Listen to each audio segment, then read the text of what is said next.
Thank you Jesus. Thank you തിരുമേനി. Thank you അച്ഛന്മാർ. എല്ലാവർക്കും ഐ എം സോ ഹാപ്പി. ഈ ഒരു സമയം ശരിക്കും ദൈവം ഒരുക്കി തന്നിരിക്കുന്ന ഒരു സമയമാണ്. എനിക്ക് ഷെയർ ചെയ്യാനുള്ള ഒരു കാര്യം, ഞാൻ ദൈവത്തെ ശരിക്കും അറിഞ്ഞത് ഒരു 4 വർഷമായി. അതിന് മുമ്പ് ഇവിടെ ഇരിക്കുന്ന പലർക്കും അറിയാം, ഞാൻ വളർന്ന പള്ളിയാ. എല്ലാവരെയും ഒത്തിരി പേരെ പേഴ്സണലി എൻ്റെ ഫാമിലീനെ അറിയാം, പപ്പയും അമ്മേനെ അറിയാം. അതൊക്കെ ശരിക്കും ദൈവം ഞങ്ങളെ മോൾഡ് ചെയ്യുമായിരുന്നു, എന്നെ മോൾഡ് ചെയ്യുമായിരുന്നു. പക്ഷെ എനിക്ക് ദൈവത്തിന്റെ പ്ലാൻ അറിയില്ലായിരുന്നു. പല കാര്യങ്ങള് നമ്മൾ ദൈവത്തിനോട് ചോദിച്ച് ചെയ്യുന്നതിനെക്കാട്ടിലും നമ്മൾ എപ്പോഴും വിചാരിക്കുന്നത് okay this is God's plan, നമ്മളുടെ പ്ലാൻ അത് ദൈവത്തിന്റെ പ്ലാൻ ആക്കുമായിരുന്നു. ഞാനൊരു 4 years ആയി ആക്ച്വലി ദൈവത്തെ കൂടുതൽ അറിയാൻ തുടങ്ങിയിട്ട്. അതിന് തുടക്കം ഇട്ട എൻ്റെ ഒരു ഫ്രണ്ട് തന്നെ, മർത്തമ പള്ളിയിലുണ്ട്, റിജു ഷിജ എന്ന് പറഞ്ഞ്, അവർക്കൊരു ഹീലിംഗ് കിട്ടി. അവരത് എന്നോട് ഷെയർ ചെയ്തു, എൻ്റെ ഫാമിലിയോട് ഷെയർ ചെയ്തു. അപ്പോഴും എനിക്ക് എൻ്റെ അമ്മയുടെ അസുഖം എല്ലാവർക്കും അറിയാമല്ലോ. എത്രയും ഞാൻ ഭയങ്കര യങ് ആയിരുന്നപ്പോൾ തുടങ്ങിയത്. അപ്പൊ എനിക്ക് അങ്ങനെ ഒരു ഹീലിംഗിൽ ബിലീഫ് ഭയങ്കര ബുദ്ധിമുട്ടായിരുന്നു. അങ്ങനെ പക്ഷെ ഞാൻ വിശ്വസിച്ചുകൊണ്ടിരുന്നത് ദൈവം നടത്തും ഓരോ കാര്യങ്ങളും മുന്നോട്ട്. സർജറി ആവട്ടെ, എല്ലാ കാര്യത്തിനും ഭയങ്കര ധൈര്യമായിരുന്നു. അപ്പം അങ്ങനെ ഇരുന്നപ്പോൾ എൻ്റെ ഈ friend, he was very obese, ഒരു 40 kilos കുറഞ്ഞിരുന്ന് കണ്ടു. വൈഫിന് മൈഗ്രെയിൻ 28 years ആയിട്ട് നന്നായിട്ട് സഫർ ചെയ്ത ഒരാള്, നല്ല ജോയ്ഫുള്ളി, ഭയങ്കര ജോയ് അവർ വന്ന് ഈ സാക്ഷ്യം പറഞ്ഞപ്പോ അവരെ അങ്ങനെ ഒരു കാര്യം ഒരുക്കിയത് ഒരു ഫാമിലി UK-യിലുള്ള മനു സ്റ്റീഫൻ, വൈഫ് റോഷ്നി, 3 പിള്ളേർ മേഘ, ദിയ, ജിയ. ഇവരിൽ ത്രൂ ആണ്, അവർ മർത്തമക്കാരാണ്. അവരാണ് ഇങ്ങനൊരു കാര്യം, ഹീലിംഗ് ആണെങ്കിലും അതൊരു ഇമ്മീഡിയറ്റ്ലി വരുന്നതല്ല. നമ്മൾ ചെറുപ്പം തൊട്ട് വളർന്നു വരുമ്പോൾ ഇച്ചിരി ബുദ്ധിമുട്ട് ഇങ്ങനെ ഒരു കാര്യങ്ങൾ ഉണ്ട് എന്നറിയാൻ. പ്യോർ വചനം പറഞ്ഞ് അവിടെ സൗഖ്യം വന്നവരാ.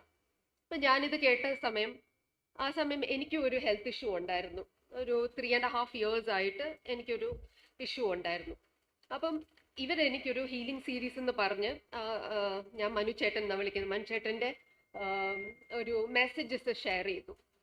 അപ്പൊ അത് ഞാൻ കേൾക്കാൻ തുടങ്ങിയത് എപ്പോഴാ, ഒറ്റയ്ക്ക് ഇരിക്കുമ്പോൾ, അല്ലെങ്കിൽ രാവിലെ കിച്ചണിൽ വർക്ക് ചെയ്യുമ്പോൾ ആ സമയം കേൾക്കും, ജോലിക്ക് മുമ്പ് കേൾക്കും, അല്ലെങ്കിൽ ജോലിയുടെ ഇടയ്ക്ക് സമയം ബ്രേക്ക് കിട്ടുമ്പോൾ അത് കേൾക്കാൻ തുടങ്ങി.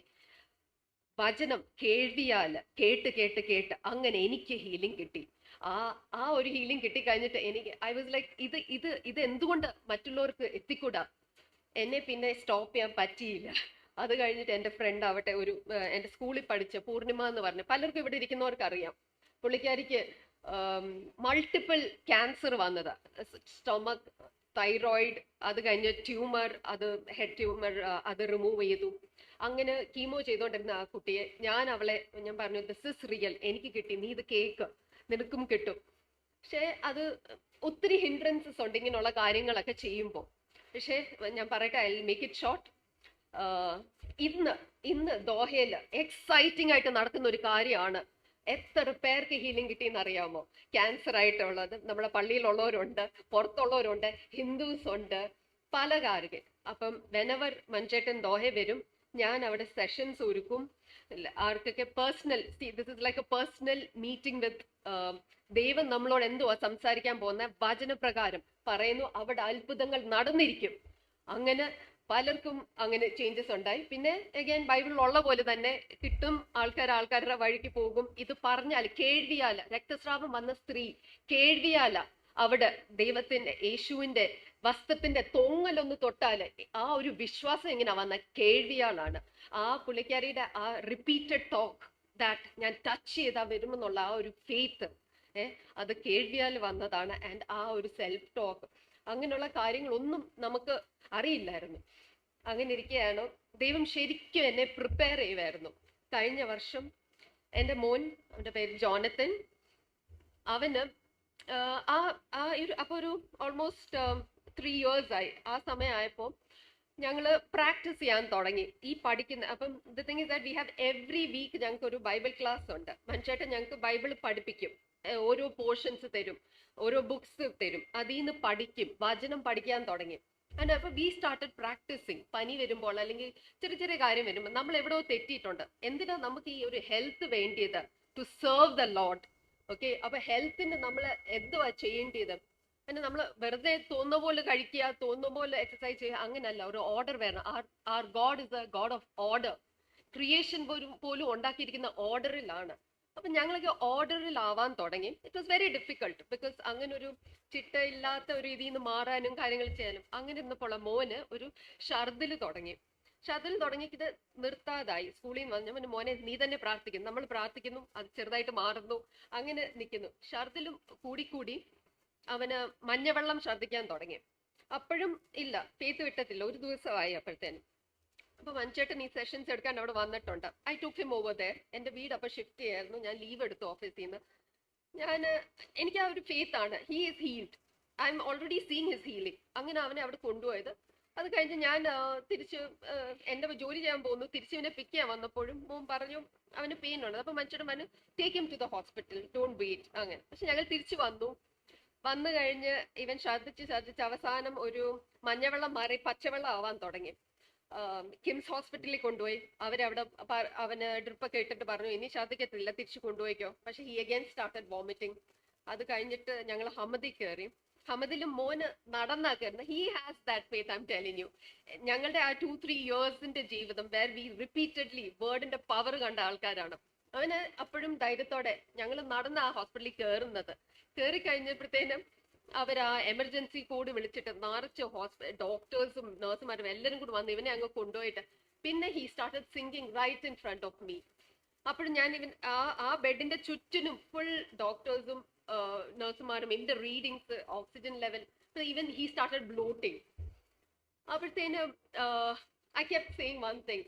ഓക്കെ, അതും it is not just 1 or 2 ഡേയ്സിന്റെ അല്ല, ഇയേഴ്സ് ദൈവം എന്നെ ട്രെയിൻ ചെയ്യുമായിരുന്നു. ഓക്കെ, മഞ്ചേട്ടൻ പറഞ്ഞുകൊണ്ട് തന്നിരുന്ന വേർഡും ആ വേർഡ് പഠിച്ചുകൊണ്ടിരുന്നപ്പോഴും വന്ന് അപ്പം പറഞ്ഞ ഒരു കാര്യം, സതാനെ എന്റെ കൊച്ചിനെ തൊടാൻ പറ്റത്തില്ല. What ever readings you are showing around in with all these equipments, എന്തേലും ആവട്ടെ, ഇത് എന്റെ കൊച്ചിനെ ഒന്ന് അടുത്ത് പോലും തൊടാൻ പറ്റത്തില്ല. ഇത് കണ്ടുകൊണ്ടിരുന്നു. മോൻ അവനെ സ്റ്റെബിലൈസ് ചെയ്യാൻ നോക്കുമായിരുന്നു. അത് കഴിഞ്ഞിട്ട് അവർ പറഞ്ഞു ഇവിടെ ചെയ്യാൻ പറ്റത്തില്ല. അതിന്റെ ഇടയ്ക്ക് എക്സ്റേ എടുക്കുന്നു. 2 പ്രാവശ്യം സ്കാൻ എടുത്ത്. സ്കാനിൽ അവർക്ക് എന്തുവാ റീസൺ കണ്ടുപിടിക്കാൻ പറ്റുന്നില്ല. ഇവനെ തുറക്കണമെങ്കിൽ എന്തുവാണെന്ന് അറിയണമല്ലോ. ഇവനെ തുറക്കാനും പറ്റുന്നില്ല. ഇവനെ സിഡ്രെ വേറെ ഹോസ്പിറ്റലിൽ കൊണ്ടുപോകണം. ഇവനെ ഒന്ന് സ്റ്റേബിൾ ആയിട്ട് വിടാനായിട്ട് 45 മിനിറ്റ്സ് എടുത്തു അവന്റെ ആ കണ്ടീഷൻ സ്റ്റേബിൾ ആവാൻ. That time also I believe that ദൈവം വിടില്ല ആൻഡ് സീറ്റൻ എന്റെ കുഞ്ഞിനെ തൊടാൻ പറ്റില്ല. എന്നിട്ട് നമ്മള് സിഡ്രെ പോന്നു. അപ്പോഴും ഇവര് പറയുന്ന അപ്പൻഡിക്സ് ബേസ്റ്റാ. 5 ദിവസമായി കാണും ഈ കുഞ്ഞ് ഈ വേദനയും കൊണ്ട് നടക്കുന്നു. അവിടെ ചെല്ലുന്നു. അവിടെ ചെന്ന് അവർ എനിക്ക് ഈ ഹോൾ അല്ല ഓപ്പൺ ചെയ്യണം, ഫുൾ ഇൻഫെക്ഷന്. ഇവരെ ഓപ്പൺ ചെയ്യാൻ അറിയാത്ത ദൈവം ക്രിയേറ്റ് ചെയ്ത നമ്മളെ അറിയാത്ത ആളുടെ കയ്യിൽ ഏൽപ്പിക്കുക. അവർ കൊണ്ടുപോകുന്നു. അവർ ഓപ്പൺ ചെയ്യുക, ക്ലീൻ ചെയ്യണം, it will be A major surgery എന്ന് പറഞ്ഞ് അവർ കൊണ്ടുപോകുന്നു. ഇച്ചിരി കഴിഞ്ഞ് അവർ പുറത്തിറങ്ങി വന്ന് പറയുന്നു അവർ എക്സ്പെക്ട് ചെയ്തതല്ല, it was not an appendix burst. അവന് ചെറുപ്പത്തിലേ ഉള്ള ഒരു കോജെനിറ്റൽ ഇഷ്യൂവാ. അവന്റെ ഇൻഡസ്റ്റൈൻ ട്വിസ്റ്റഡ് ആണെന്ന്. അവര് തുറന്ന ഇൻഡസ്റ്റൈൻ പുറത്ത് ഇത് ചെയ്തിരിക്കുക. അവരത് ലൈവ് ആവാൻ നോക്കി, പുറത്തു കൊണ്ടുവരാൻ നോക്കി, അത് ലൈവ് ആക്കാൻ നോക്കി. അത് ട്വിസ്റ്റഡ് ആയി പോയി. പക്ഷെ അവന്റെ ഒരു 80 സെന്റിമീറ്റർ ഇസ് ഡെഡ്. ഇപ്പൊ ഞങ്ങളുടെ സൈൻ, എന്റെ ഹസ്ബൻഡിന്റെ സൈൻ വേണം. ഇത് കട്ട് ചെയ്ത് അവർക്ക് പുറത്തോട്ട് ഒരു സാക്ക് ഇട്ടിട്ട്, ഇതൊക്കെ ആദ്യമായിട്ടാണ് ഞാൻ കേൾക്കുന്നത് ഇങ്ങനെ ഓരോ കാര്യങ്ങൾ. പുറത്തോട്ട് ഇട്ടിട്ട് ഒരു സാക്ക് പുറത്ത് കാണും. So whatever he is, അല്ലെങ്കിൽ ഫ്യൂച്ചറിൽ ഈ സാക്ക് കാണും. പിന്നീട് they will think about rejoining remaining ഇൻഡസ്റ്റൈനിലോട്ട്. അങ്ങനെ ആ പ്രൊസീജിയർ സ്റ്റാർട്ട് ചെയ്യുന്നു. അപ്പം ആ സമയം അവിടെ മഞ്ചേട്ടൻ ഉണ്ടായിരുന്നു, വന്ന് ഞങ്ങളോട് വേർഡ് ഷെയർ ചെയ്യുന്നത്. ഞാൻ മേ ബി ഒരു 2-3 മിനിറ്റ്സ് ഇത് കേട്ടപ്പോൾ ഒന്ന് കരഞ്ഞു കാണും, അല്ലെങ്കിൽ 2-3 ഡ്രോപ്സ് എന്റെ കണ്ണിൽ നിന്ന് വന്നു കാണും. അത് കഴിഞ്ഞ് എനിക്ക് ഭയങ്കര ധൈര്യമാണ്. ധൈര്യം എന്ന് വെച്ചാൽ വചനത്താൽ, ജീവനുള്ള വചനത്തിന്റെ ധൈര്യമായിരുന്നു. ഇനി മോൻ പറയും. Yeah. So whenever the pain used to come, I said, by his stripes you were healed. Past tense, were healed. So I'm already healed. And then like the pain used to immediately go, but then after some time it will come back. And then in the hospital, like I had trouble sleeping. Like I could not sleep. Each night the nurses would come in middle and they'll ask, you didn't sleep yet? I told I couldn't sleep. And then after that, Manu uncle, my spiritual father, he told me to say the Lord's Prayer, Our Father. And then I told it 3 times, and then I slept for 9 hours.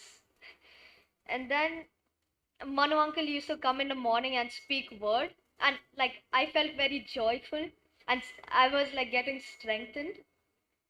And then I felt like my health was like my recovery, it was happening, my healing was happening. But then even in the evening, my family friends and family were coming, and then they used to like talk about worldly things, like things which used to please me before. But then like it was not working, like I felt dull, weak, and I felt like my recovery was being hindered with. And then but I like tried to ignore it. And then I watched testimonies of many other people, and I felt like inspired how God had healed them, and like I felt very cheerful. And then the doctors and nurses said that I had a very good pain tolerance, but I actually didn't feel any pain throughout. um, they give me a button to press, like morphine. It will give me morphine shots, which will make my pain less. But then I did not even press it even once. Like God was protecting me throughout the whole thing. After my second surgery, they said I would be discharged in 1 month or something, but I held on to God's word. Like I was very joyful, strengthened. And then I got discharged in only 5 days. And then after 5 months of the second surgery, I participated in a marathon. I was running 5 kilometers. While I was running, I was singing and praising God. And like my family, friends, and relatives, like they could not even keep up with me. I had to slow down and wait for them. And then, yeah, I experienced such a miraculous journey. And whenever I look at the mark on my stomach, I get reminded of what all I have went through, and I will never forget it. Thank you. Thank you all.